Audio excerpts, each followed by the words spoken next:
Hi everyone, welcome back to this channel. In this tutorial, I will show you how to add friends in Heartopia. It's quick and easy. So let's get started. First, just tap on the words icon, this one, and then next just tap on the friendship journal, this one, and then next just tap on this icon and then just enter your friend's ID over here, and then just tap on search and then just simply send a friend request. And then you can also add players who are currently on the same map as you.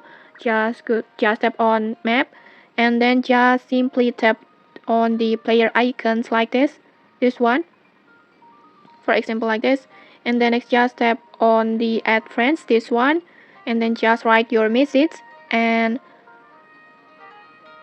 just tap on this icon. It will need 1 star to send the request, but don't worry, if your friend request is not accepted, this star will be refunded. And you can also add players who interacted near you. Just tap on the friend links like this, you will get the list like this, and then just simply tap on add friends and then just write your message like this and then just tap on this icon to send the request. And okay, that's it. Now you know how to add friends in Heartopia. If you found this helpful, don't forget to like, comment and subscribe for more tutorials. Thanks for watching and see you.